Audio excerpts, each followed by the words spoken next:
જો પરીક્ષા છે એ જિંદગીનો ભાગ છે, જિંદગી નથી. ઓકે, તમે ફોર્મ ભર્યું છે તો તમારે પ્રયત્ન કરવાનો. પછી પ્રયત્નમાં તમને સફળતા મળે, નિષ્ફળતા મળે એ તો ઈશ્વરે નક્કી કર્યું હશે અને તમારી મહેનત પ્રમાણે થશે. પણ તમારો ટાર્ગેટ હોવો જોઈએ એકવાર તમે મહેનત કરી લો. તો મહેનતમાં શું છે તો કે ઘરેથી સવારમાં ઉઠી અને મેદાને જાઓ અને દોડો, એ તમારું કામ છે. તમે એકવાર મેદાનમાં જશો, દોડવાનું શરૂ કરશો તો કે જેમ જેમ આગળ કરતા જશો ઇમ્પ્રુવમેન્ટ આવશે. જે વ્યક્તિ ચાલીને 4 રાઉન્ડ નથી કરી શકતા ને એ લોકો 9:30 ની અંદર પૂરું કરી દેશે. બસ શરૂ કરશો તો પૂરું થશે. અને 1 મહિનાથી વધારે સમય છે ઓકે, તો આવું હોય તો તમે દોડ માટે સ્પેશિયલ આવી શકો, દોડ સાથે ભણવાનું પણ કરી શકો, દોડ સાથે એપ્લિકેશનને કરી શકો.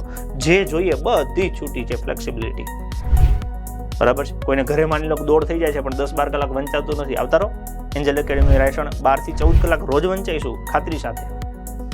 કોઈને મોબાઈલ નથી મુકાતો, 5-6 કલાક મોબાઈલમાં બગડે છે અને ભણવું છે તો ચિંતા ના કરશો, આવતા રહો એન્જલ એકેડમી ખાતે અને તમને મોબાઈલ નહીં વાપરવા દઈએ. તમારામાં જે પણ ઉણપ હોય એ ઉણપ સુધારવા માટે અમે રેડી છીએ. બસ આવવું પડશે અમારી જોડે.